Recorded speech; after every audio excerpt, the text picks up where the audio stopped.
Bismillahirrahmanirrahim.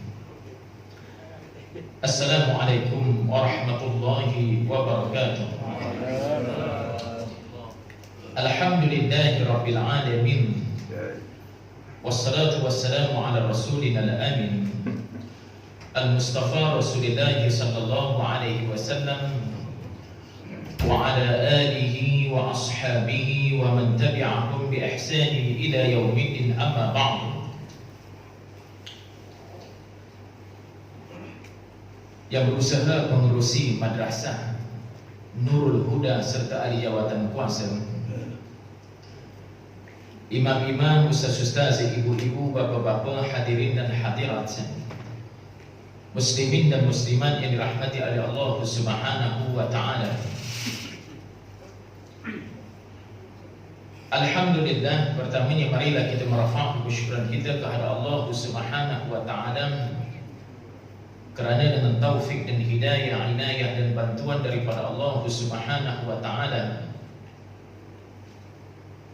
ya kita telah sampai kepada penghujung ya Ramadan.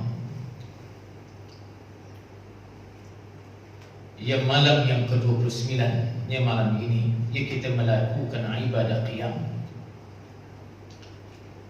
Ya siang tadi 28 telah kita melakukan ibadah siyam. Rasulullah sallallahu alaihi wasallam bersabda, "Man shama Ramadan," ia dalam satu ya lafaz yang lain, "Man qama Ramadan," satu sama satu qama. Ia berpuasa di siang hari dan ia pula kan di malam hari melakukan ibadah qiyam. Baik, kedua-duanya siyam dan qiyam itu dilakukan imanan wa ihtisaban, ia dengan penuh keimanan, kepercayaan ia terhadap Allah, dan yang ini adalah perintahnya, di mana siyam dan qiyam datangnya daripada perintah Allah Subhanahu wa ta'ala. Ya, dengan penuh penghayatan ya kita melakukan ibadah tersebut, siyam dan qiyam,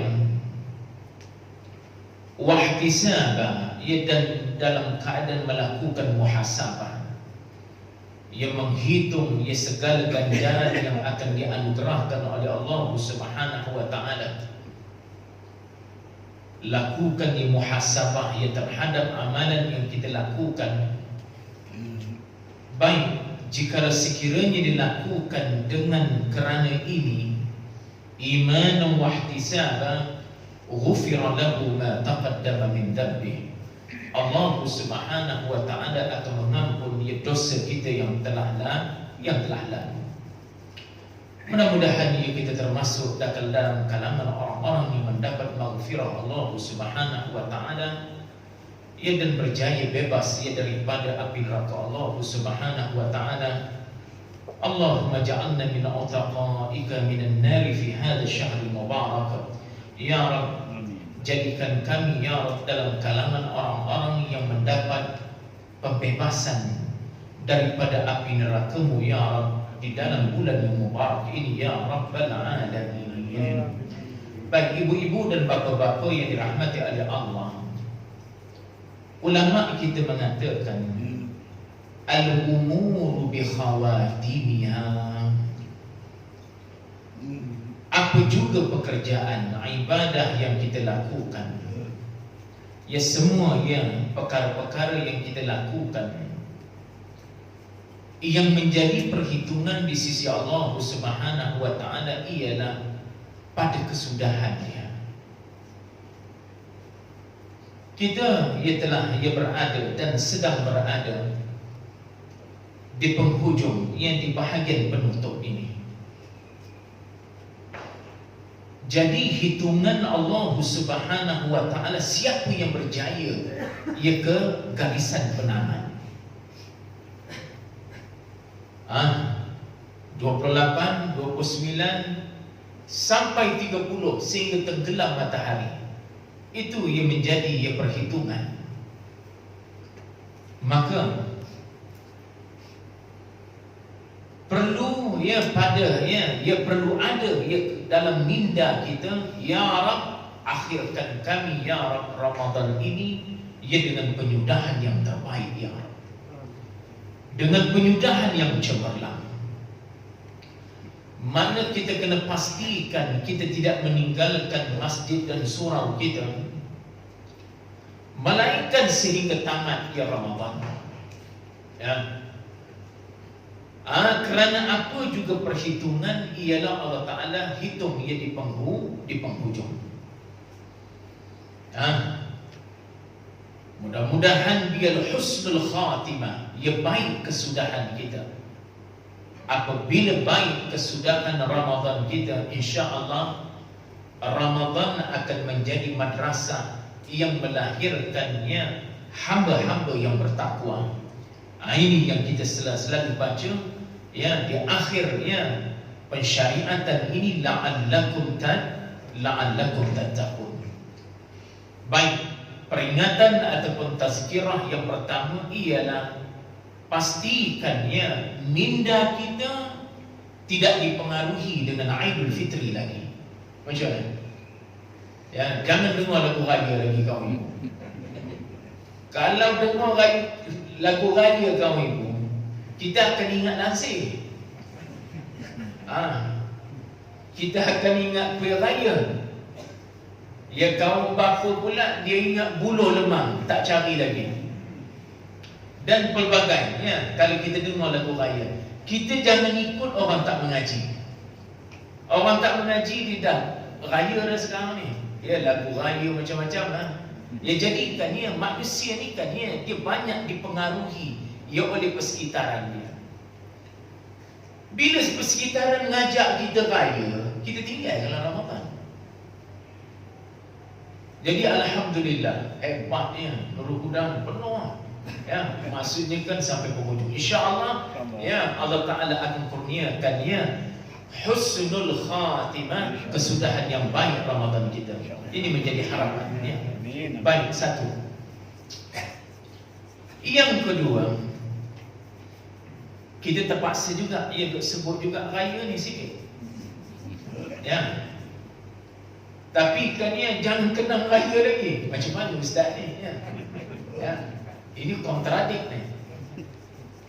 Tapi kan Allah Ta'ala nak bagi tahu dalam ayat yang sentiasa kita ulang juga, ayat 185.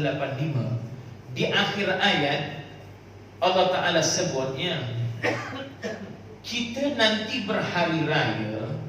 Tujuan dia apa? Di akhir ayat 185, pangkal dia syahrul Ramadan alladzi unzila fihi al-Quran hudan lin-nas. Kemudian di akhir ayat Allah Ta'ala sebut bagaimana? Itu ayat siang. Ini ayat syahrul Ramadan alladzi, itu ayat 185. La'allakum tattaqun tu ayat di atas lagi sikit. Ayat 182 ataupun 183 tu. Itu ya ayyuhalladzina amanu kutiba alaikumusiyam. Itu akhirnya la'allakum tattaqun. Yang ini syahrul Ramadan alladzi unzila fihi al-Quran hudan lin-nas. Di akhir Allah Ta'ala sebut walitukabbirullaha ala ma hadakum wa la'allakum tashkurun. Supaya kalian bertakbir kepada Allah Subhanahu wa Ta'ala, membesarkan Allah Subhanahu wa Ta'ala. Nanti bila tenggelam sahaja matahari, hari yang ke-30, kita puasa 30 hari, apa hari kan? Yang 30 hari. Hari kami raya. Jadi tenggelam sajakan matahari hari yang ke-30, lalu disyariatkan takbir. Sebab apa kita takbir? Ini sebenarnya bukan kita nak mengenang raya sangat, kita nak mengenangkan satu benda ini. Walitukabbirullaha ala ma hadakum. Ala ma hadakum ay min ajli hidayatihi iyyakum. Disebabkan hidayah telah dikurniakan kepada kalian. Kerana apa? bulan ini bulan hidayah. Hidayah adalah sifat kepada Al-Quran. Yang Allah Ta'ala sebut, Syahrul Ramadan alladhi unzila fihi al-Quran hudan, menjadi petunjuk. Al-Quran ini menjadi petunjuk kepada umat manusia. Nanti kita 30 Ramadan, tenggelam saja matahari, masuk 1 Syawal, suatu perkara yang kita kena ingat, kita akan bertakbir. Sebab apa kita bertakbir? Ala ma hadakum, ay min ajli hidayatihi iyyakum, disebabkan Allah Subhanahu wa taala telah memurniakan hidayah kepada kalian, mana telah memurniakan Al-Quran kepada kalian. Sebab itu kan kita beraya kerana apa? Kerana perlembagaan petunjuk telah turun kepada kita. Yang mana kan petunjuk ini turun pada malam Al-Qadar. Apa maksud malam Al-Qadar? Al-Qadar ialah syarafun azim. Al-Qadar asyaraful azim, kemuliaan yang agung. Kerana apa malam itu menjadi malam yang mulia, malam yang agung? Sebab itu kita kena terus. Manakan kita kena lupakan, selagi tak tenggelam matahari hari yang ke-30 kau ibu, jangan ingat raya lagi. Bila tenggelam baru ingat raya. Kerana kan Rasulullah sebut malam yang mempunyai kemuliaan yang agung ini berada pada 10 malam terakhir. Taharraw lailatul qadri fil 'ashr al-awakhir. Memang kita pun dah penat dah ni. Dia kan Allah Ta'ala nak anugerahkan kan dah betul-betul lembik itu kan dah betul-betul dah dah letih habis dah memang nak bagi pun penghujung, tak bagi awal bagi awal tengah sekor lagi, memang kan bagi penghujung. Malam ni 29, kita penderai lagi malam 29 ni dari lepas malam 21 orang kata malam 27 hari tu dah. Ini kan memang banyak pengalaman-pengalaman sebagaimana kita mengaji kitab Jauharul Mawhub, Al-Jauharul Mawhub gitu kan, wa munabbihatul qulub Imam Ghazali pun dia sebut pengalaman kerohanian apabila kan puasa bermula hari Selasa, maka malam Al-Qadar berada pada tanggal 27. Itu pengalaman rohani. Tetapi Allah Ta'ala nak bagi, Rasulullah kata apa? 10 malam terakhir. Jadi kan kita kenakan polon dan teruskan pecutan kita kena lakukan pecutan kita sehinggalah garis penangan. Kena istiqamah. Biarpun kita kan buat pun tak berapa nak banyak, misalnya dia bangun pukul 5 ataupun 4:30, tapi istiqamah sampai garisan penangan, insya-Allah Allah Ta'ala akan anugerahkan kepada kita. Dia serupalah kan macam arnab kan yang berlumba dengan kura-kura dah. Arnab dia pecut awal, lepas tu dia tidur. Kura-kura dia istiqamah. Dia istiqamah terus. Walaupun lambat, walaupun dia mengambil akhir malam misalnya kan slow-slow pukul 4:30 baru bangun dapatnya setengah jam, sejam qiyam pun cukup, tapi di istiqamah sampai garisan penamat. Tiba-tiba kura-kura dia tak tahulah kan, itu cerita cerita kanak-kanak kan tapi tak apalah kita boleh mengambil pengajaran sedikit daripadanya. Kemudian Arnab tahu-tahu tengok Kura-kura dah dekat garisan penamat, dia baru nak pecut, rupanya kan dia pecut masih itu tak berguna. Ya, kura-kura dah tiba dah garisan penamat, maka kan dia kalah Arnab. Ya, jadikan kita istiqamah sehingga garisan penamat. Baik, hidayah turun, ya. Ulama kita sebut Al-Quran yang menjadi sumber hidayah, ya. Sebab ini kita berhari raya, ya, sebab hidayah turun, ya. Sebab hidayah dikurniakan kepada kita. Ulama kita menjelaskan hidayah, petunjuk, baru menjadi petunjuk apabila sempurna 3 rukun. Kena ada 3 rukun. Al-Quran baru menjadi petunjuk kaum ibu, kaum bapa, apabila katanya kita bersama dengan Al-Quran sempurna 3 rukun. Ya, kerana ini kita berhari raya, kerana hidayah ia telah diturunkan, ia dikurniakan kepada kita. Bila Al-Quran menjadi petunjuk, yang pertama ialah rukun yang pertama, maharatul qira'ah. Kita mahir membaca Al-Quran. Itu baru rukun pertama kaum ibu.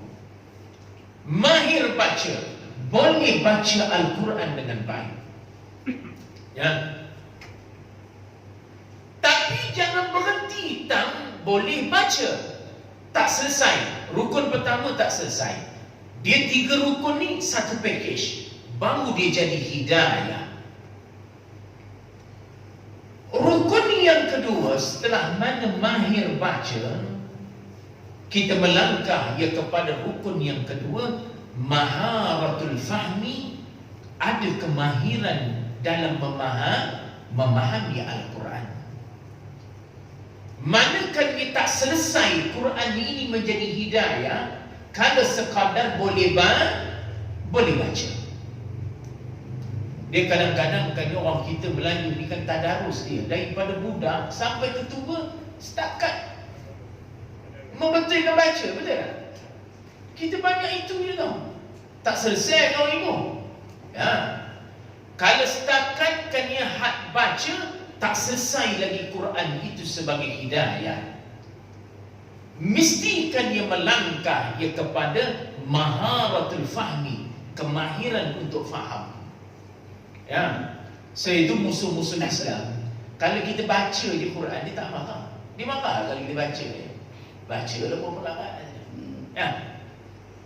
Bila musuh Islam dia mulakan dia lawan kita, bila kita mula faham, kemudian kita melangkah pula rukun yang ketiga. Ini kan dia akan lawan kita. Rukun yang ketiga ialah at-tatbiq wal amal, melaksanakan dan mengamalkan akan Al-Quran.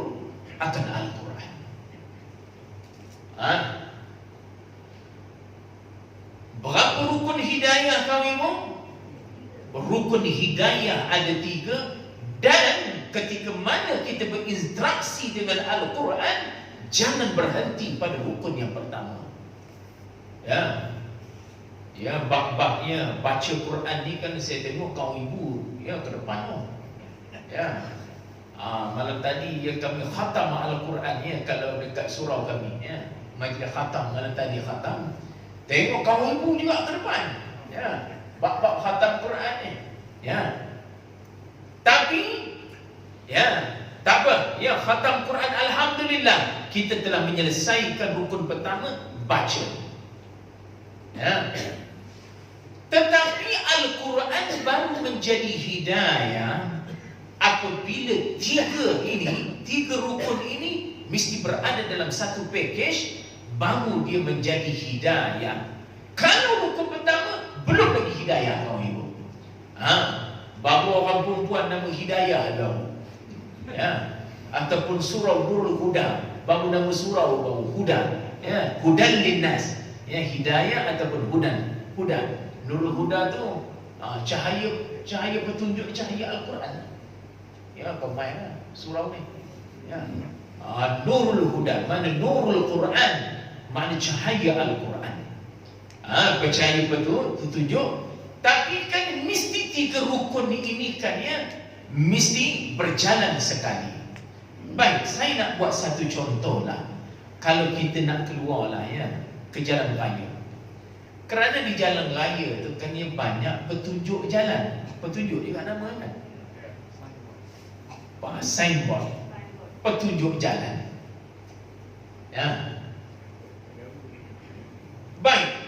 Petunjuk jalan ni yang biasa ya kita temui ialah antaranya ialah lampu isyarat. Itu petunjuk jalan itu. Baik. Lampu isyarat dia menjadi petunjuk kepada pengguna jalan raya apabila pengguna jalan raya mesti ada 3 rukun ini terhadap lampu isyarat itu. Kena kita applykan 3 rukun ni kepada lampu isyarat. Ya, kerana kadang-kadang payah nak faham. Kita bagi senang faham, kita tunjuk lampu isyarat. Baik. Macam mana kita nak apply 3 rukun ini ya terhadap lampu isyarat? Baik. Pengguna jalan raya yang pertama mesti dia boleh baca warna lampu isyarat. Itu rukun pertama. Bila tanya ini warna apa Syekh? Hijau kata dia. Dia kenal warna hijau. Tak. Kemudian tunjuk satu lagi, ini merah ustaz. Yang ini kuning. Okey, maksudnya dia telah lulus boleh membaca warna lampu isyarat. Kalau dia tak kenal warna tak boleh. Yang hijau dia kata merah, yang merah dia kata kuning. Itu letih nanti. Pasal dia tak lulus rukun pertama. Baik. Adakah telah menjadi petunjuk sekadar boleh baca warna kaum ibu? Belum lagi. Dia mesti faham warna itu diwartakan. Dia kena faham warna itu diwartakan sebab apa? Hijau-hijau diwartakan. Mana faham? Mana hijau jalan. Itu dia faham dah tu. Mula-mula dia boleh baca warna dia. Sekarang dah faham dah. Itu seluruh dunia tau. Bukan Malaysia saja. Hijau jalan. Seluruh dunia. Pergi Mesir ke, pergi Amerika ke, hijau jalan. Jangan sampai luar negara hijau kita berhenti. Ini di Malaysia aja hijau jalan dia. Negara lain dah. Seluruh negara. Merah berhenti. Kuning itu tak faham lagi tu. Bersedia untuk bersedia untuk berhenti, bukan bersedia untuk pecut. Jadi kan dia boleh, pertama boleh baca, yang kedua faham. Adakah dengan 2 rukun ini telah menjadi petunjuk lampu isyarat? Belum lagi. Mesti ambil rukun yang ketiga. Pengguna jalan raya mesti mengamalkannya. Hijau jalan, kena amalkan. Jangan hijau berhenti. Kalau hijau berhenti, orang belakang dihayunya pompong kita. Merah berhenti, jangan jalan. Kalau merah ya kita jalan, kita hayun pula orang depan. Dan begitulah seterusnya kuning. Jadikannya lampu isyarat baru dia menjadi petunjuk apabila sempurna 3 rukun. Yang pertama, boleh baca warna. Yang kedua, faham warna. Dan yang ketiga, amalkan, laksanakannya ketika mana kita berada di tengah jalan raya yang ada petunjuk lampu isyarat tersebut. Begitulah Al-Quranul Karim. Sebelum dia penutup, saya nak buat satu contoh. Para sahabat yang ada pada diri sahabat ini 3 rukun ini. Supaya kita lebih jelas lagi. Supaya kita lebih nampak lagi. Sahabat yang bernama Bilal bin Rabah. Ini Bilal bin Rabah ini Bilal bin Rabah ni kan ya, dia ni orang Habsyah, orang Negro. Ya, keluar pohon Negro, mak dia Negro. Kecil-kecil dia duduk di Habsyah, hari-hari cakap Negro. Kemudian besar, baru berhijrah ke Madinah, bertemu Rasulullah. Lalu Rasulullah sallallahu alaihi wasallam angkat Sayyidina Bilal menjadi muazzin, menjadi Bilal. Saya tengok situ Bilal. Bilal tu nama orang. Tapi kan nama itu nama mulia, tak apa kekal kan? Jangan ubah. Itu nama mulia itu. Rasulullah angkat dia menjadi muazzin. Jadikan dia Bilal. Ya. Menjadi muazzin. Pernah ini diceritakan oleh Profesor Dr. Hakam dalam satu khutbah dia masa mengaji di Azhar dahulu. Bilal ni kan ya, shin dia tak berapa nak kena kaum ibu. Tak tahulah Hamas dia tak apa nak baik apa. Dia tak asyhadu je kot. Ya, ataupun macam mana kita pun tak tahu. Bila shin dia tidak berapa cantik ni kan, pernah Sayyidina Ali dia tegur. Ini ya, Profesor Dr. Hakam dia cerita benda ni. Dia tegur Sayyidina Bilal melalui Rasulullah. Dia tak pergi direct lah. Melalui Rasulullah.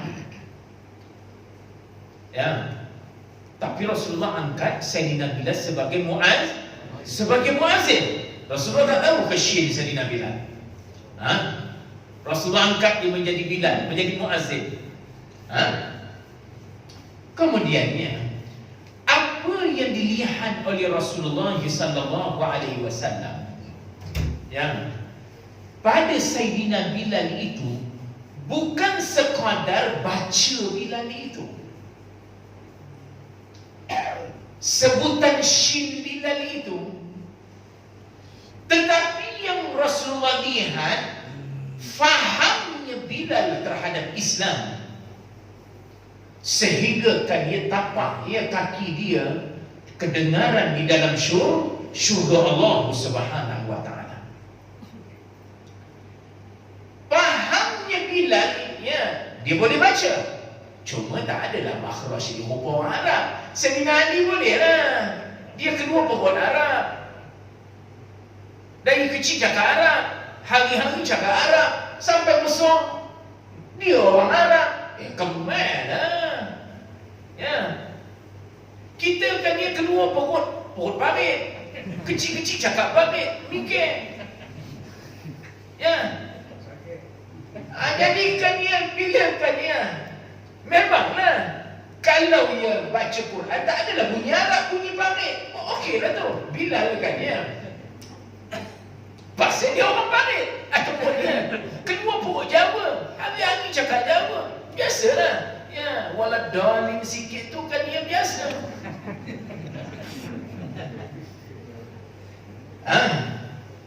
Jadi kan dia, macam mana anak boleh lagi kan? Tak boleh lah. Sikit nak bagi habis ni boleh kan? Ya, pasal anak sekitar 20 minit kan? Ya, 20. Dan 20 dah tu. Ya. Ya, sikit bagi habis ni. Bagi habis cerita Bilal kan? Boleh bagi habis. Kalau setuju, kalau tidak nak berhenti tu kan? Okay. Jadi kan ya, yang dilihat oleh Allah Ta'ala amal Bilal ya terhadap Al-Quran, sehingga ya melayakkan kedengaran dia tapak kasut di dalam syurga. Bilal ketika mana dia diseksa oleh tuan dia supaya dia kembali murtad, apa bahasa Bilal? Ahadun ahada. Maksudnya dia sangat faham dengan qul huwallahu ahad. Bilal dia boleh baca, ya, dia boleh baca style Habsyah ni lah, style Negro ni lah. Kemudian dia boleh faham Sayyidina Bilal terhadap qul huwallahu ahad sampai ke peringkat diamalkan ketika mana dia diseret di tengah padang pasir, dia tetap mengatakan ahadun ahad. Jadi Sayyidina Bilal dia faham Quran cukup tiga rukun. Kemudian Rasulullah sallallahu alaihi wasallam pun berkata kepada Sayyidina Ali, apa Rasulullah kata? Ini Profesor Hakam untuk sebut ni. Apa Rasulullah kata? Fa inna shinal bilal tuktabu indallahi shina. Sesungguhnya shin Bilal itulah ditulis di sisi Allah Subhanahu wa taala sebagai shin. Kerana apa? Shin Bilal bukan shin sekadar baca, tapi shin dia shin faham. Shin dia shin telah melaksanakan akan Al-Quran itu jadi kawimu. Ya, sekarang kita boleh faham bahawasanya syahrul Ramadan alladzi unzila fihi al-Quran hudan, dia menjadi hudan itu bila dia menjadi hudan kawimu, bila sempurna tiga rukun. Boleh baca, faham dan laksanakan dalam kehidupan. Sebab itu kan kita jangan dalam membetulkan bacaan tu sampai jadi was-was. Ini kadang orang Melayu dalam betulkan dia baca, dia nak bagi jadi Arab juga. Mana boleh, kamu tu orang Jawa juga lah. Tak usah bagi jadi Arab. Ya, kalau kamu tu orang kampung tu juga. Mana tak boleh nak jadi Arab. Ya, jadikan nak ceritanya begitu. Ya, selagi mana Quran ini tidak dilaksanakan dalam kehidupan, maka tidak sempurnalah makna hudan. Jadikan dia cukup sekadar itu kan kalau saya nak panjang boleh jadi panjang. Jadikan nak bagi pengambil cerita Sayyidina Bilal, kita ada konsep dan kita ada contoh. Rasanya boleh faham bila ada konsep dan ada contoh. Jadi cukup sekadar itu. Aku qauli hadza wa astaghfirullah li wa lakum. Wassalamualaikum warahmatullahi wabarakatuh.